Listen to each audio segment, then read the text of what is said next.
Hi, and in today's video, I will be telling you all about what's going to happen at Luffy's Marineford. We all know the execution of Porcus the Ace. So, let's just say that they lured Luffy with some meat. Okay, so they took him out at night, and then they put a bunch of sea prism stone, and they put him in a tank of water full to his neck and chains tied. So they made sure he was not getting out of that. So Luffy and the sea prism stones right there standing at the execution platform.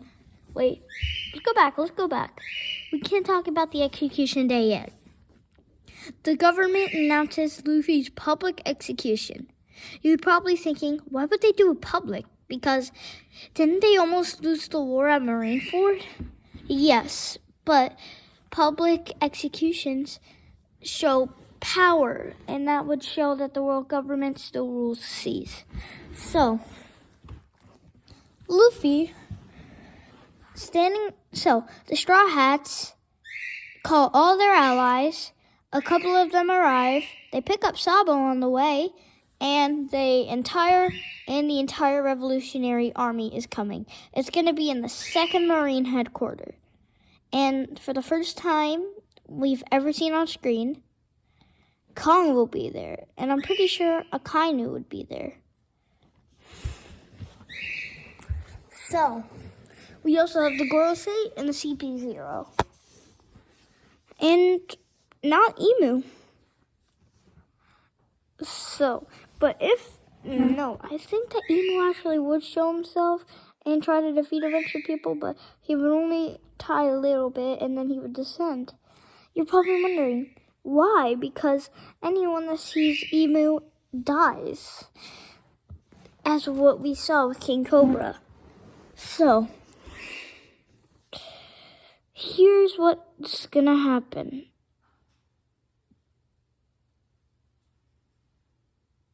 Wait for it. The Straw Hats call on all their allies. They arrive on the Sunny. They throw cannonballs at them.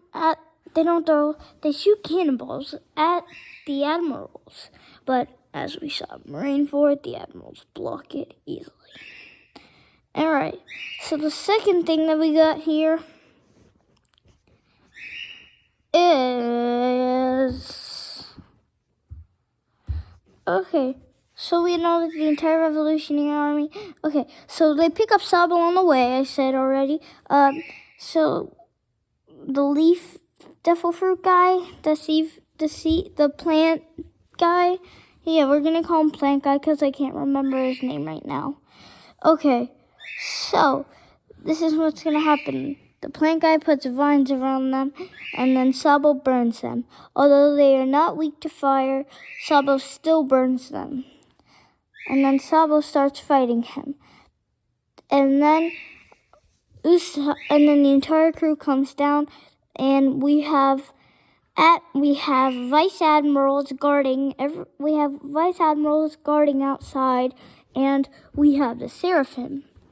So we have a couple of the Seraphim, and then Zoro and Sanji they take down their Seraphims, they go inside. Akainu splits the battlefield into 3 with his magma powers.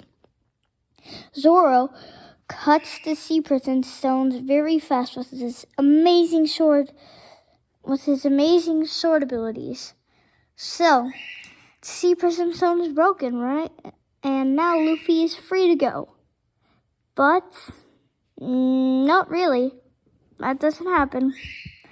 That wouldn't happen because Zoro would still be busy having to use his armament Haki fighting Akainu, because Akainu is a Logia.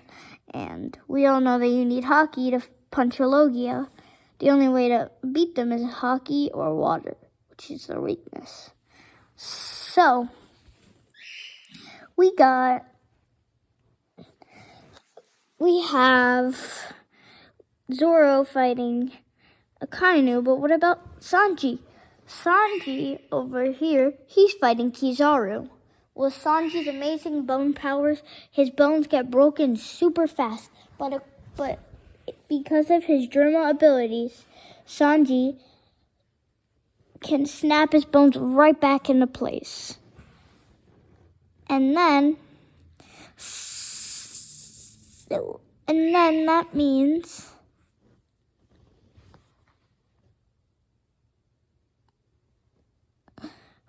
and then Sanji is distracted though still. Sanji, I think he might have the potential to have Conqueror's Haki, and he might use that there. Because he does want to find the All Blue, and I really think that he would have been great with Conqueror's Haki. So Sanji emerges with Conqueror's Haki, blasts out a bunch of low-level Marines, and then Sanji keeps on fighting Kizaru. But in the meantime, let's check in on everyone in Sector A, B, and C. The Straw Hats in Sector A and some of their allies in B and C. So, we got a couple of the Seraphim in A, a couple of the Seraphim in B, a couple of the Seraphim in C. Okay, so Zoro and Sanji get sent back by the Admirals because they're not fast enough. But right at that time, Yamato and Odin's son, which I do not remember, they come in. And then, once they come to the battlefield, Odin's son starts blasting bursts of light.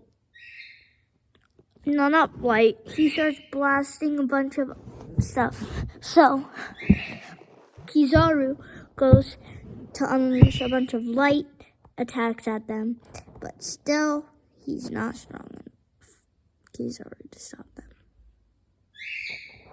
And I'm gonna let you know, Odin's son had one of those random devil fruits, which is basically a 90% chance that you don't get a power and you get stuck with something. So, he got that chance, and he technically got Kaido's devil fruit. It was basically Kaido's, but just mini, just different, just mini. So, as we saw Wano, we had. Oh, wait, never mind. Come on. So they fight, and I just want to say, I think that Luffy would get out of that one. But, so, Blackbeard comes, but he is stalled by Zoro, who has just finished with S-Hawk. So, how would Zoro hold up against him? Well, if S-Hawk could hold up against Blackbeard, he might even have stopped Blackbeard if Blackbeard didn't use armament Haki. Then that meant that Zoro could definitely beat him with all three types of Haki: Observation, Conquerors, and armament. So Zoro immediately activates his armament Haki, then he lets out a huge burst of Conqueror's Haki, and then he starts to fight Blackbeard. He emerges the Haki with his three swords. And then, while Luffy is sitting there, Sengoku orders the Marines to execute him. But how are those executioners alive? Because of the Conqueror's Haki. Those were only a little burst of Conqueror's Haki compared to everyone else's Conqueror's Haki. So, right as they're about to strike the blades, Shanks arrives and he uses his Conqueror's Haki, which is the strongest Haki in the show that we've seen so far. So,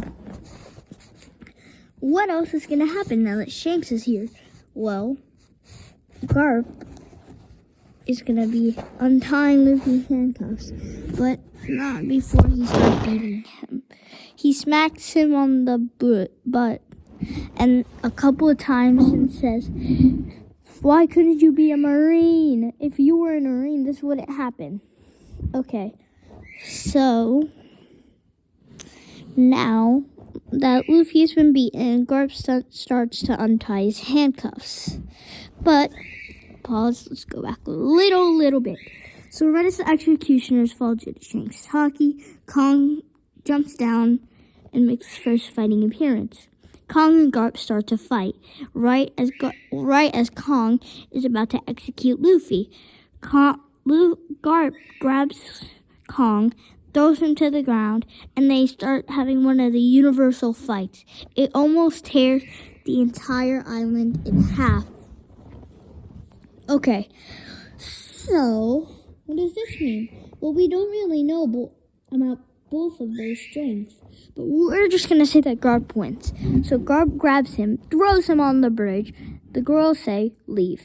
CP0 is left alone to deal with them. So, a couple members of the CP0 teleport there, one with the invisibility fruit. Then he teleports to Garp, and right as Garp is about to unlock his handcuffs, Garp's eyes close. Garp dies, with a blade dripping with blood. So, Blackbeard able to stand his own. Zoro very tired. He sees the invisible fruit, and then he goes charging after him because he's a sword user and he wants to battle him. Blackbeard, already very tired, he grabs Luffy by the neck and he says, "Goodbye, Straw Hat." But right as that happens, all the way back in chapter 928, if I'm not wrong, the girls said something about the Great Cleansing. So, right there starts the Great Cleansing. Then, Sanji uses this chance to run, kick the handcuffs open, and then the handcuffs are off. Luffy, still recovering, very tired, activates his Gomu Gomu attack, activates Gear 5. So Luffy is now in his Nika form. Did I mention that Fujitora is there? Nope. But Fujitora uses his gravity powers to kind of try to stop the Great Cleansing from happening. Luffy grabs a huge portion of the ground and then starts holding it, but it's super hard. So Fujitora grabs it from him and protects everyone. So Luffy wipes the floor with Blackbeard, and the Straw Hats escape safely. But Sabo was battling Akainu. He almost died, but Shanks once again said that the war ended, and then boom, everything is good. Luffy survived. The Straw Hats survived. Wait, where's Usopp? Where'd he go? Oh, he's being chased by Plant Man. They want to go get him. And that's what would happen if, that were to happen. So, goodbye.